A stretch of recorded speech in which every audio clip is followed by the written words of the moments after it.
இன்றைய வேதாகம வாசிப்பு ஆதியாகமம் அதிகாரம் 47. யோசேப்பு பார்வோனிடத்தில் போய், என் தகப்பனும் என் சகோதரரும் தங்கள் ஆடு மாடுகளோடும் தங்களுக்கு உண்டான எல்லாவற்றோடும் கூட கானான் தேசத்திலிருந்து வந்தார்கள். இப்பொழுது கோசேன் நாட்டில் இருக்கிறார்கள் என்று சொல்லி தன் சகோதரரில் 5 பேரை பார்வோனுக்கு முன்பாக கொண்டு போய் நிறுத்தினான். பார்வோன் அவனுடைய சகோதரரை நோக்கி, உங்கள் தொழில் என்ன என்று கேட்டான். அதற்கு அவர்கள், உமது அடியாராகிய நாங்களும் எங்கள் பிதாக்களும் மந்தை மேய்க்கிறவர்கள் என்று பார்வோனிடத்தில் சொன்னதுமன்றி, கானான் தேசத்திலே பஞ்சம் கொடிதாயிருக்கிறது. உமது அடியாரின் மந்தைகளுக்கு மேய்ச்சல் இல்லாமையால் இத்தேசத்திலே தங்க வந்தோம்.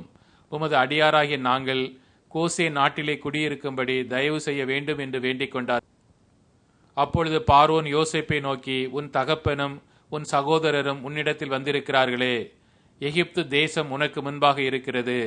தேசத்திலுள்ள நல்ல இடத்திலே உன் தகப்பனையும் உன் சகோதரரையும் குடியேறும்படி செய். அவர்கள் கோசேன் நாட்டிலே குடியிருக்கலாம். அவர்களுக்குள்ளே திறமையுள்ளவர்கள் உண்டென்று உனக்கு தெரிந்திருந்தால் அவர்களை என் ஆடு மாடுகளை விசாரிக்கிறதற்கு தலைவராக வைக்கலாம் என்றான்.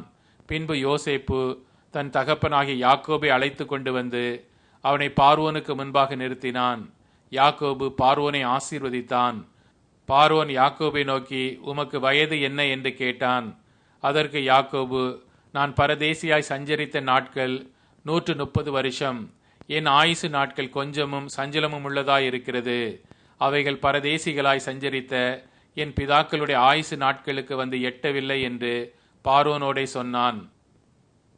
பின்னும் யாக்கோபு பார்வோனை ஆசீர்வதித்து அவன் சமூகத்தினின்று புறப்பட்டு போனான்.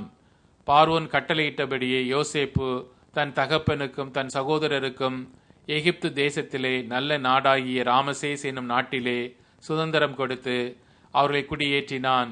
யோசேப்பு தன் தகப்பனையும் தன் சகோதரரையும் தன் தகப்பனுடைய குடும்பத்தார் அனைவரையும் அவரவர்கள் குடும்பத்திற்கு தக்கதாய் ஆகாரம் கொடுத்து ஆதரித்து வந்தான். பஞ்சம் மிகவும் கொடிதாயிருந்தது. தேசமெங்கும் ஆகாரம் கிடையாமற் போயிற்று. எகிப்து தேசமும் கானான் தேசமும் பஞ்சத்தினாலே மெலிந்து போயிற்று. யோசேப்பு எகிப்து தேசத்திலும் கானான் தேசத்திலும் உள்ள பணத்தை எல்லாம் தானியம் கொண்டவரிடத்தில் வாங்கி அதை பார்வோன் அரமனையிலே கொண்டு போய் சேர்த்தான். எகிப்து தேசத்திலும் கானான் தேசத்திலும் உள்ள பணம் செலவழிந்த போது எகிப்தியர் எல்லாரும் யோசேப்பினிடத்தில் வந்து, எங்களுக்கு ஆகாரம் தாரும், பணம் இல்லை, அதனால் நாங்கள் உமது சமூகத்தில் சாக வேண்டுமோ என்றார்கள். அதற்கு யோசேப்பு, உங்களிடத்தில் பணம் இல்லாமற் போனால் உங்கள் ஆடு மாடுகளை கொடுங்கள், அவைகளுக்கு பதிலாக உங்களுக்கு தானியம் கொடுக்கிறேன் என்றான். அவர்கள் தங்கள் ஆடு மாடு முதலானவைகளை யோசேப்பினிடத்தில் கொண்டு வந்தார்கள். யோசேப்பு குதிரைகளையும் ஆடுகளையும் மாடுகளையும் கழுதைகளையும் வாங்கி கொண்டு அந்த வருஷம் அவருடைய ஆடு மாடு முதலான எல்லாவற்றிற்கும் பதிலாக அவர்களுக்கு ஆகாரம் கொடுத்து அவர்களை ஆதரித்தான்.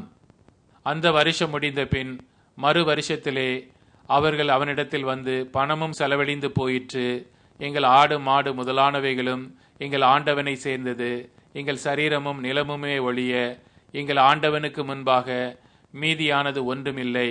இது எங்கள் ஆண்டவனுக்கு தெரியாத காரியமல்ல. நாங்களும் எங்கள் நிலங்களும் உம்முடைய கண்களுக்கு முன்பாக அழிந்து போகலாமா? நீர் எங்களையும் எங்கள் நிலங்களையும் வாங்கி கொண்டு ஆகாரம் கொடுக்க வேண்டும்.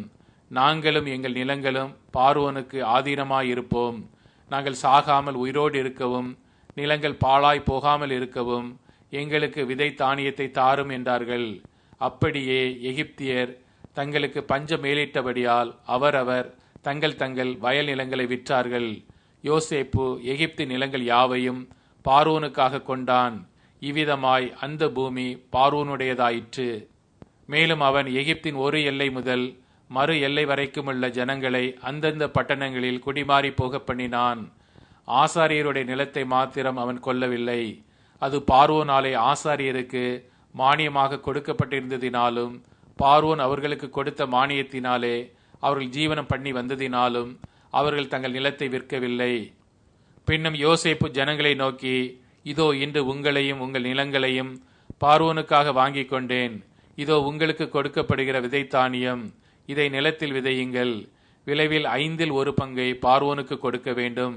மற்ற 4 பங்கும் வயலுக்கு விதையாகவும் உங்களுக்கும் உங்கள் குடும்பத்தாருக்கும் உங்கள் குழந்தைகளுக்கும் ஆகாரமாகவும் உங்களுடையதாய் இருக்கட்டும் என்றான். அப்பொழுது அவர்கள், நீர் எங்கள் பிராணனை காப்பாற்றினீர், எங்கள் ஆண்டவனுடைய கண்களில் எங்களுக்கு தயவு கிடைக்க வேண்டும், நாங்கள் பார்வோனுக்கு அடிமைகளாய் இருப்போம் என்றார்கள். 1/5 பார்வோனுக்கு சேரும் வாரம் என்று யோசேப்பு இட்ட கட்டளைப்படி எகிப்து தேசத்திலே இந்நாள் வரைக்கும் நடந்து வருகிறது. ஆசாரியர் நிலம் மாத்திரம் பார்வோனை சேராமல் நீங்களாய் இருந்தது. இஸ்ரவேலர் எகிப்து தேசத்திலுள்ள கோசே நாட்டிலே குடியிருந்தார்கள்.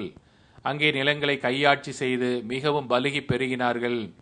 யாக்கோபு எகிப்து தேசத்திலே 17 வருஷம் இருந்தான். யாக்கோபுடைய ஆயுசு நாட்கள் 147 வருஷம். இஸ்ரவேல் மரணமடையும் காலம் சமீபித்தது.